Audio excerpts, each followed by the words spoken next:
옛말에 그 가지 많은 나무에 바람 잘 날 없다라는 말이 저는 이 본문 말씀 묵상하면서 갑자기 떠올랐습니다.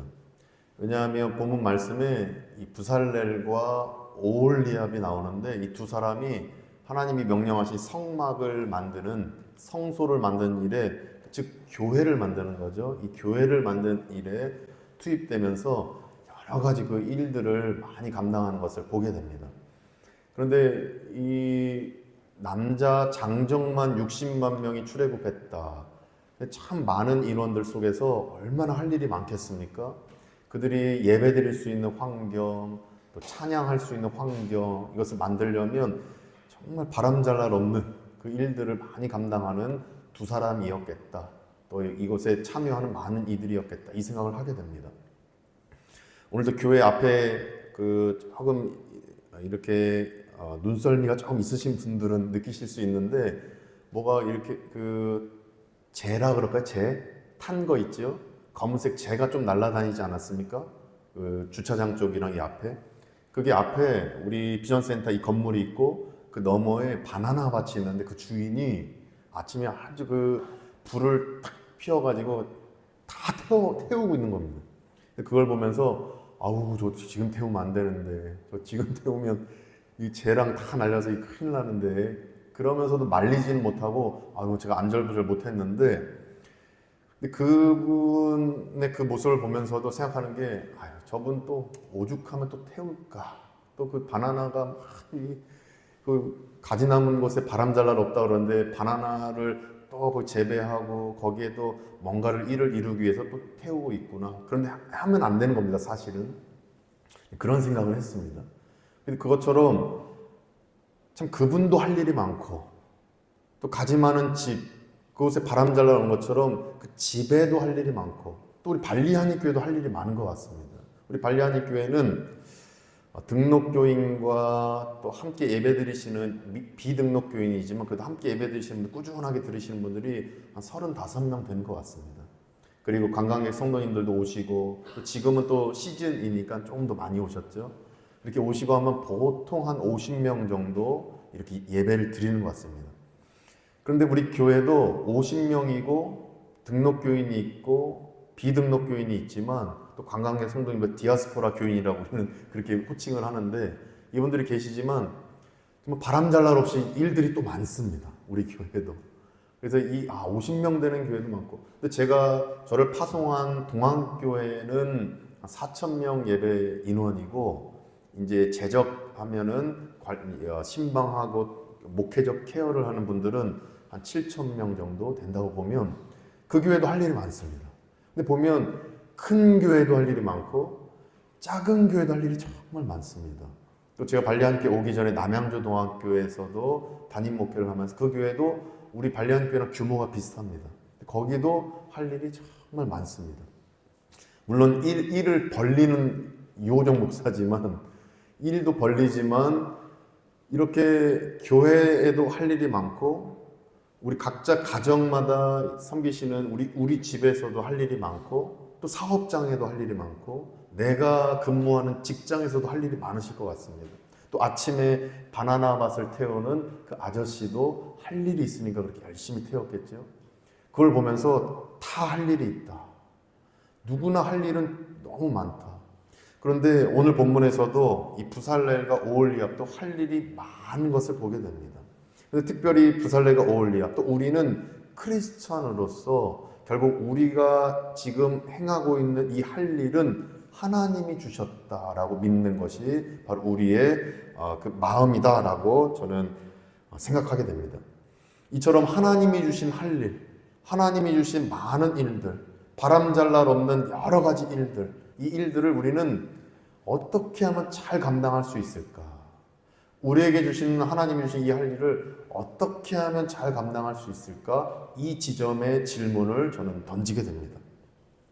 우리에게 주신, 하나님께서 맡기신 그 일, 오늘 본문에서 부살렐과 오홀리압, 또 본문을 통해 하나님이 주시는 메시지, 우리에게 주신 이 할 일을 어떻게 하면 잘 감당할 수 있을까? 이것을 우리가 두 가지로 함께 나누며 우리 삶에 적용하기를 소망합니다. 첫째로, 이렇게 깨닫습니다. 우리 다 같이 읽어보겠습니다. 시작. 하나님께 지혜를 받아야 잘 감당할 수 있습니다. 하나님께 지혜를 받아야 됩니다. 결국 하나님이 주셨으면 하나님께 답이 있다. 하나님이 우리 크리스천에게, 성도에게 이 할 일을 주셨다면, 발리하님 교회에 이 할 일을 주셨다면 하나님께 매뉴얼이 있다. 저는 이렇게 깨닫게 됩니다. 1절 말씀을 보면서 저는 깨닫습니다. 1절에 부살렐과 오홀리압과 및 마음이 지혜로운 사람 곧 여호와께서 지혜와 총명을 부사 성소에 쓸 모든 일을 할 줄 알게 하신 자들은 모두 여호와께서 명령하신 대로 할 것이니라. 아멘. 1절에서 지혜를 부으셨다. 지혜와 총명을 부으셨다. 이걸 합쳐서 저는 지혜를 주셨다. 저는 이렇게 해석을 해봅니다. 또 2절에 보시면 여호와께로부터 지혜를 얻고 이렇게 말씀이 나옵니다. 여호와께로부터 지혜를 얻고, 결국 하나님이 지혜를 주셨다. 하나님이 이 일을 감당할 수 있는 지혜를 주셨다. 하나님이 우리에게 할 일도 주셨지만 지혜도 주셨다. 감당할 수 있도록 지혜를 주셨다. 성막을 만드는데 기술이 필요했을 겁니다. 또 성막 안에 기물들이 있죠. 물건들이 있으면 금으로 해야 되는 물건, 은으로 해야 되는 물건, 금은 몇 도에서 아마 녹을 것이고 은은 몇 도에서 녹을 건데 그런 기술도 있어야 되고, 또 나무로 만드는 기물도 있을 것이고 나무로 만들 때 그 기술도 필요할 것입니다. 근데 이러한 기술들, 이러한 부분들 지혜를 구할 때에 가능했다라고 저는 깨닫게 됩니다. 그들이 일을 잘할 수 있었던 것은 경험이 많기 때문이 아니다. 왜냐하면 애굽에 있을 땐 노예 신분에서 뭘 배울 수가 없었을 것이고, 또 출애굽 이후에 광야에서도 어떻게 그 경험을 살 수 있겠습니까?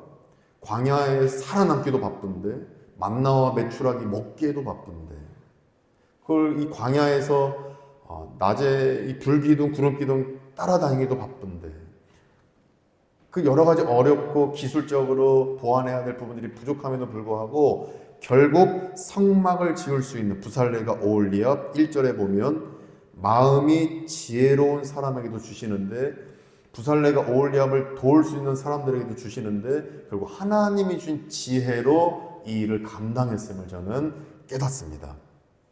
이 깨달음이 우리에게도 있기를 간절히 소망합니다.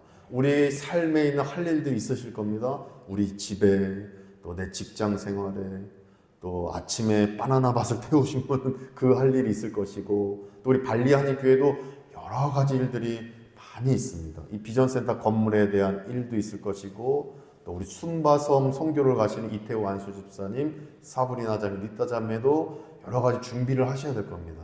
주방을 담당하시니까 이태호 안수 집사님 신방하면서 말씀하시기를 아침에 먹을 거 준비하고, 또 점심에 또 선교팀 드실 거 준비하고, 저녁에 드실 거 준비하고, 다 포장해 가야 이 준비가 된다는 겁니다. 순바에는 슈퍼도 거의 없고, 물건을 사려면 한참 나가야 되고, 아예 뭐 야채도 없고 살 수 있는 것이 없다. 발리에서 다 준비해서 도메스틱 비행기로 가야 된다 말씀하시는 겁니다. 얼마나 준비할 것들이 많습니다. 그런데 이 준비를 결국 하나님께 지혜를 구하면 잘 감당하게 될 줄 믿습니다. 결국 지혜입니다. 지혜. 하나님께 지혜를 구해야 됩니다. 그것이 우리 인생에서 이 일을 잘 감당할 수 있는 유일한 비결인 줄로 믿습니다. 왜냐하면 우리가 하다 보면 지혜를 구해야 되는 그 이유 중에 몇 가지가 무엇을 해야 하는지를 아는 것도 참 지혜가 필요한 것 같습니다. 무엇을 해야 하는지. 내가 이거 해야 될까? 아니면 지금 이거 안 할까? 해야 되나? 내가 순바 가야 되나? 안 가야 되나? 내가 발리하니까 이 봉사 해야 되나? 안 해야 되나? 아니면 직장에서 이 직원 퇴사하라고 얘기할까? 아니면 내가 참아야 되나? 여러 가지 일들을 다 경험하실 것 같습니다. 또 어떤 순서로 해야 되는지도 우선순위가 있어야 될 것 같아요. 다음 주에 10가지 일이 있는데 이것부터 할까? 저것부터 할까? 필요한 것부터 할까? 중요한 것부터 할까? 급한 일부터 할까? 매우 중요한 일부터 할까? 여러 우선순위들. 사람에게 뭘 말해야 될까? 때로는 내가 침묵해야 될까? 이것을 결정하는 것도 지혜가 있어야 될 것 같습니다. 또 앞으로 내가 나아갈 때인가? 기다려야 될 때인가? 지금 이사해야 될 때인가? 교회를 옮길 때인가? 교회에 여기 계속 다닐까? 이것도 지혜를 구해야 될 것 같습니다. 책에도 써 있지 않고 인터넷을 두들겨도 알 수가 없고 오직 깨달음, 그 통찰, 하나님이 주시는 그 인사이트라 그럴까요? 그 지혜, 이게 와야 우리가 이러한 결정들을 할 수 있다라고 묵상 가운데 깨닫습니다. 하나님의 지혜를 구하시기를 원합니다. 지금 맡겨진 그 하나님이 주신 그 할 일을 크리스찬으로서 잘 감당하시기를 주님의 이름으로 축복합니다. 제가 읽은 책 중에 스카펙이라는 크리스찬 의사 선생님이 쓴 아직도 가야 할 길 책이 있는데, 이 책에서 이분이 정신과 의사로서 이건 정말 이거는 정신 분석학에 따르면 이런 결론이 나야 되는데 왜 이런 결론이 안 나오지? 라는 부분을 보이지 않는 힘이 있어서 그렇구나라고 책에 써놓은 것을 제가 한번 읽어드리겠습니다.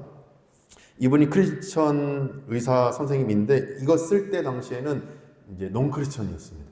그래서 이 부분을 잠깐 읽어드립니다. 우리는 사람들이 왜 정신질환에 빠지는가에 대해서는 잘 알지만 어떻게 사람들이 정신적 외상을 이겨내고 건전한 생활을 하는가에 대해서는 알지 못합니다.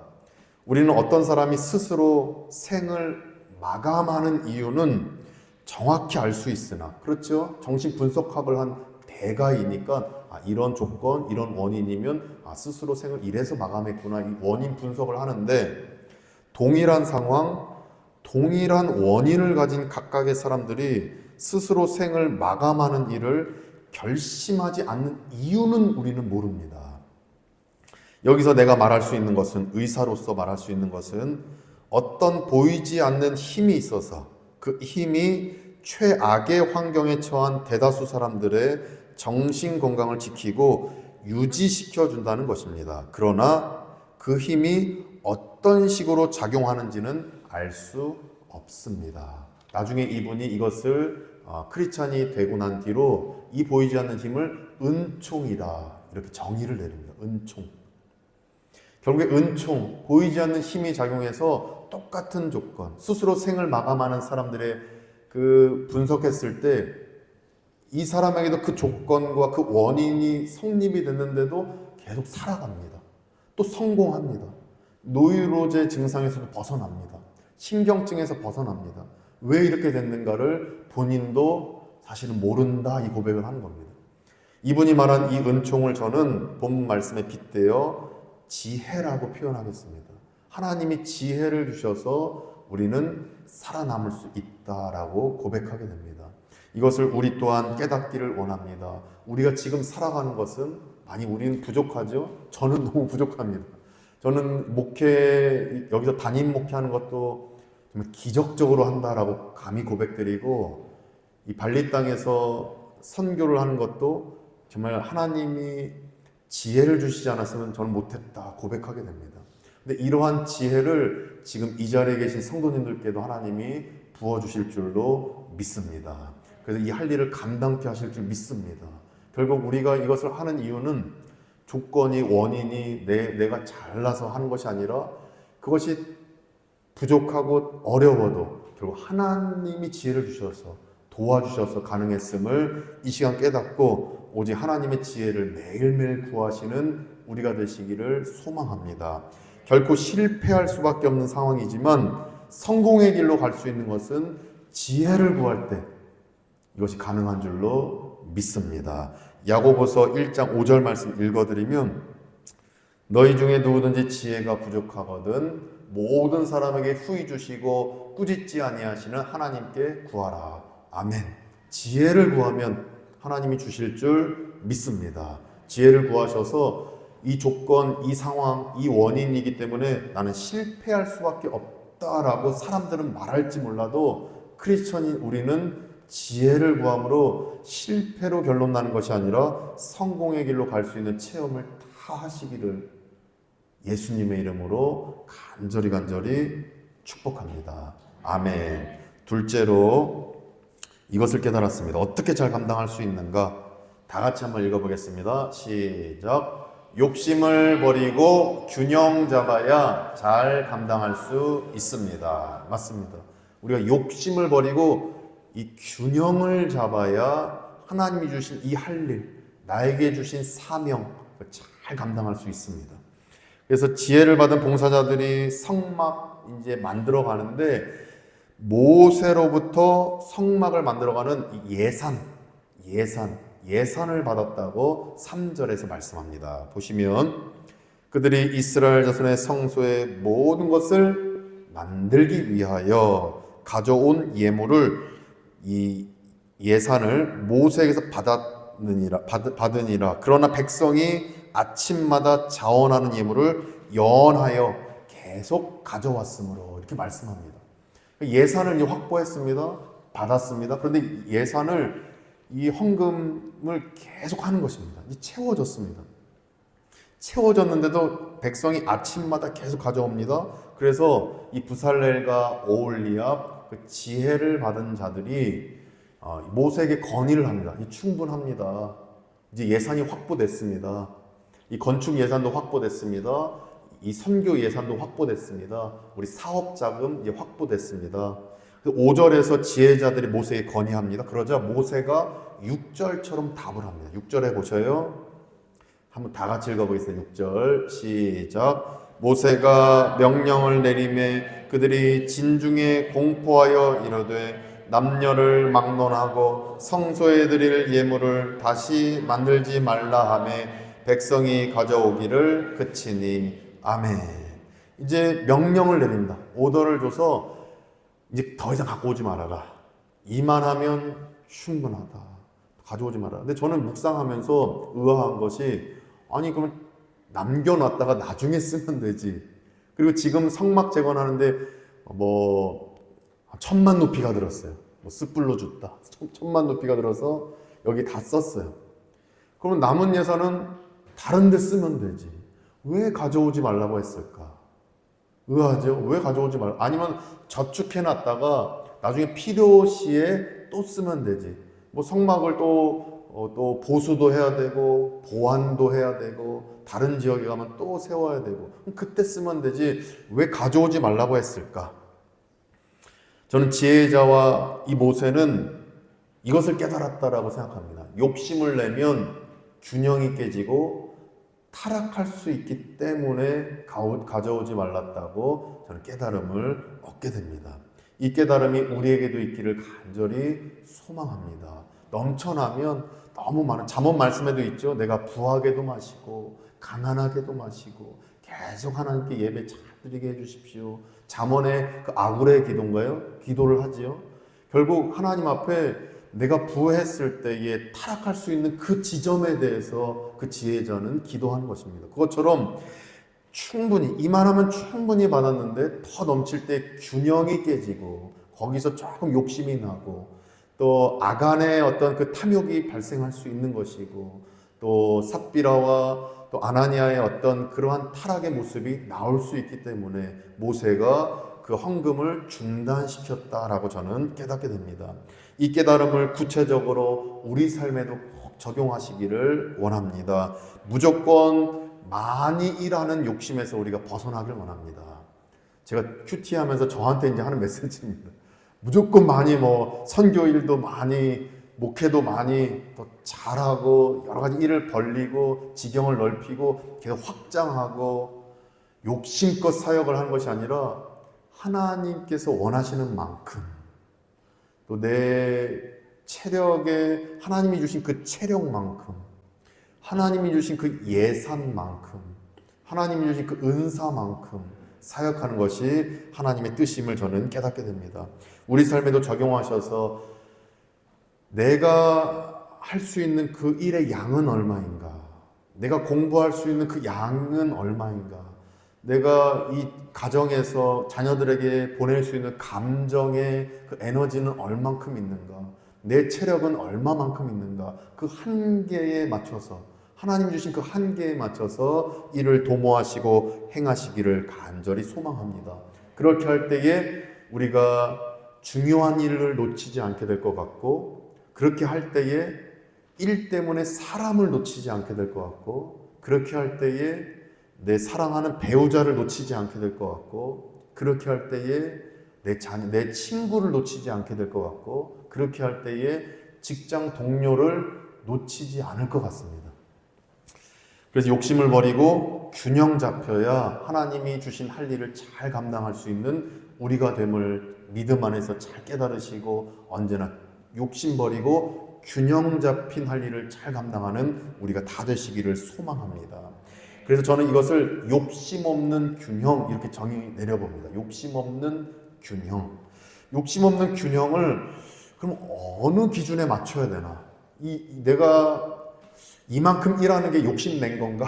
아니면 이만큼 일하는 게 욕심을 버린 건가? 이 기준이 있어야겠죠. 그 기준을 어디서 찾을까? 저는 5절에서 찾을 수 있다고 깨닫습니다. 5절 보시면 모세에게 말하여 이르되 백성이 너무 많이 가져오므로 여호와께서 명령하신 일에, 여호와께서 명령하신 일 그만큼, 여호와께서 주신 은사만큼, 하나님께서 알려주신 그 기준만큼, 결국 답은 하나님께 있다. 여호와께서 명령하신 일에 쓰기에 남음이 있나이다. 여호와께서는 이만큼 기준을 잡으셨는데 그만 더 주셨으니 이 기준에 오버됐다라고 판단할 수 있는 것입니다. 결국 기준은 여호와께서 주신 기준이다라고 저는 깨닫게 됩니다. 이 여호와께서 주신 기준만큼, 그 범위만큼 행하셔서 우리가 하나님이 주신 그 할 일을 잘 감당할 수 있기를 소망합니다. 욕심 없는 균형을 실천하는 방법은 하나님이 맡기신 범위만큼, 저는 이 범위를 이렇게 저는 적용점을 잡는데, 이건 저에게 이제 해당되는 건데, 제가 사역을 하다가 대상포진이라는 것이 온 적이 있습니다. 근데 저는 사실 엄청 건강해 보이죠? 엄청 건강하고 정말 이 체력에 있어서는 자신할 수 있었는데, 동료 목사님들이, 부목사님들, 여러 목사님들 사역할 때 그분들이 대상포진 걸린다고 하면 아유 나 약해, 열심히 운동 안 해서 그래, 뭐 열심히 빠르게 그 생활 패턴을 유지 못해서 그래, 이렇게 약간 조금 하대했습니다. 그런데 제가 대상포진의 이 왼쪽 가슴부터 오른쪽 가슴으로 해서 등으로 해서 한 바퀴가 돌았습니다. 이게 쫙 다 이제 퍼지면서 이렇게 쭉 오지요. 라인 타서.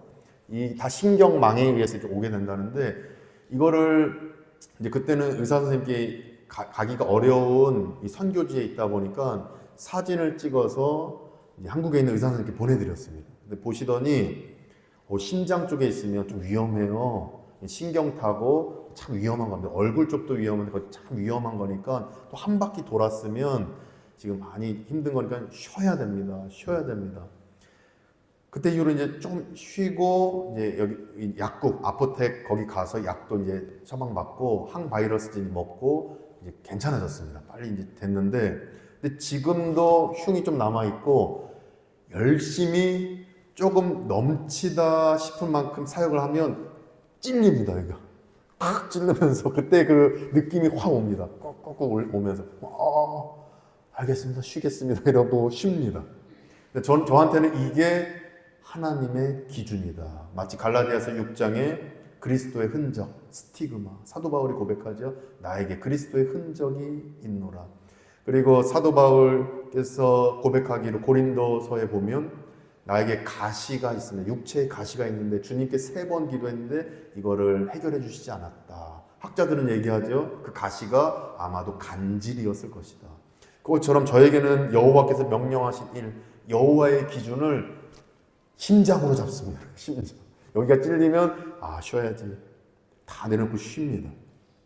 이것처럼 나에게 주신, 여호와께서 주신 기준은 무엇입니까? 그 기준을 꼭 발견하시고 욕심내지 않고 균형 잡아서 하나님이 맡기신 할 일을 잘 감당할 수 있는 우리가 다 되시기를 간절히 소망합니다.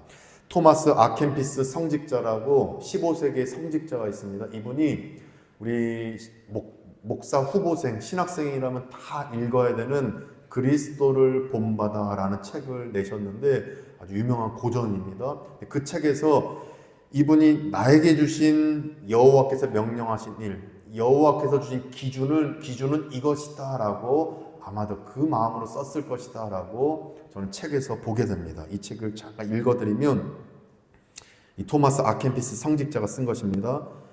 내 욕망에 지나치게 치우치지 않도록 조심하라. 본인이 예수님께 받은 말씀을 적어 놓은 것입니다. 그러니까 토마스야, 너 욕망에 지나치게 치우치지 않도록 조심해라. 이것은 이제 책에 써놓은 것입니다. 먼저 나에게, 즉 예수님에게 도움을 청하는 것이 올바른 것이다. 그렇지 않을 경우 나중에 후회하게 될지도 모른다. 한때는 내가 즐거워했던 일일지라도 언젠가는 그 일로 인해 불쾌할 수도 있다. 최선의 선택이라고 믿었던 일로 인해 공경을 겪을 수도 있다. 겉으로 좋아 보이는 일이라고 해서 모두 다 행해서는 안 된다. 또한 어떤 감정이 자신의 바람과 맞지 않는다고 해서 일부러 피할 필요도 없단다. 아무리 선한 의도의 욕심이나 열이라고 해도 스스로 자중해야 할 때가 있는 법이다 라고 자신의 깨달음을 적어 놓은 것입니다. 예수님께 받은 겁니다. 그런데 이런 얘기들이 너무 좋은데 저는 토마스 아켄피스의 이 문장에서 딱 이 어떤 적용점, 우리가 적용해야 될 그 지점을 여기서 잡습니다. 먼저 나에게, 즉 예수님에게 도움을 청하는 것이 올바른 것이다. 결국 이 토마스는 예수님께 여쭤보는 것, 이게 여호와께서 주신, 나에게 주신 기준이다라고 잡은 것입니다. 저는 심장. 그러면 우리 성도님들께서는 어떤 기준을 가지고 내가 지금 욕심을 내고 있다, 욕심을 내지 않고 있다, 어떻게 판단하시겠습니까? 그리고 하나님께서 그 기준을 나에게 알려주신 줄로 믿습니다. 그 기준을 꼭 깨달으시고 욕심 없는 균형을 잘 유지하셔서 하나님께서 주신 할 일을 잘 감당하시고 하나님께 칭찬받고 늘 하나님과 동행하시는 우리 삶이 다 되시기를 예수 그리스도의 이름으로 간절히 축원드립니다. 아멘. 기도하시겠습니다. 주님 감사합니다. 우리에게 깨달음 주셔서 우리가 참 할 일이 많은데 이 할 일을 어떻게 감당해야 되는지를 알려주셔서 감사합니다. 이제 하나님께 지혜를 구해서 그 지혜를 받아 우리에게 주신 할 일을 잘 감당할 수 있도록 도와주시옵소서. 또한 욕심을 버리고 균형을 잡아야 되는데 정말 여호와 하나님께서 알려주신 그 기준, 또 내 몸에 새겨준 그 기준, 또 나에게 주신 그 사인, 하나님의 그 사인을 잘 판단하여서 내가 지금 욕심내고 있구나, 내가 지금 욕망을 가지고 있구나, 잘 깨닫고 균형 잡아 정말 하나님께서 주신 할 일을 잘 감당할 수 있는 우리가 되게 하여 주시옵소서. 예수 그리스도의 이름으로 간절히 축복하며 기도드립니다. 아멘. 다 함께 일어나셔서 결단 찬송 주는 완전합니다 부르고 애국가 1절을 함께 부르겠습니다.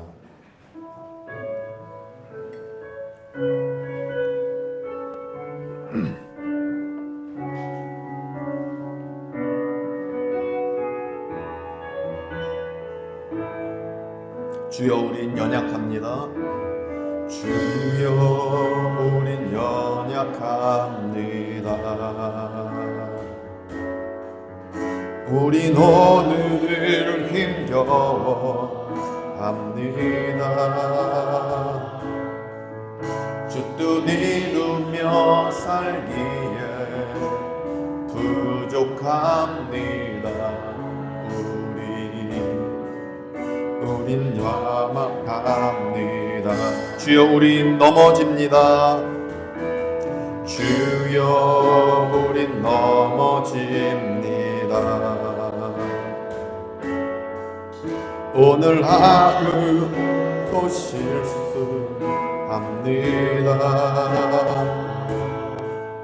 주의 긍휼을 구하는 죄인입니다. 주만 바라봅니다. 한없는 주님의 은혜, 한없는 주님의 은혜, 온 세상 위에 위에 넘칩니다. 가릴 수 없는 주여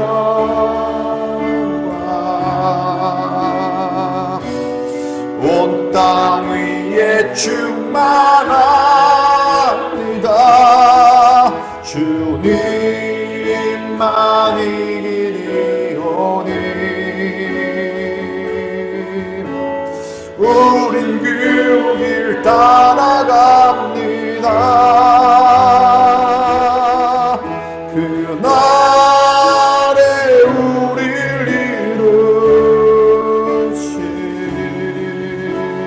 이루신 주는 완전합니다. 한없는 주님의 은혜, 한없는 주님의 은혜 온 세상 위에 넘칩니다. 가릴 수 없는 주여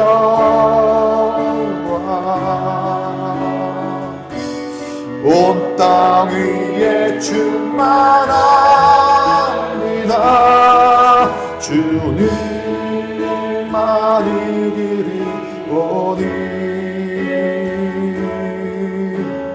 우린 그 길 따라갑니다.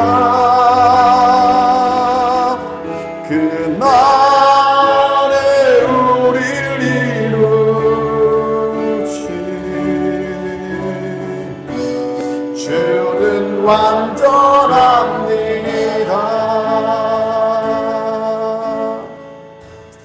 아멘. 이제 우리가 광복 기념주를 맞아 애국가 1절 부르겠습니다.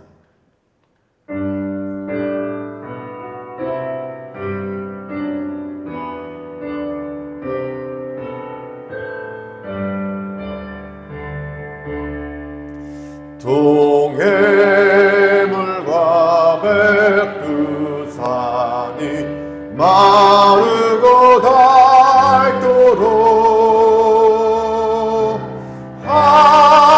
하나님이 보호하사 우리나라 만세 무궁화 상천리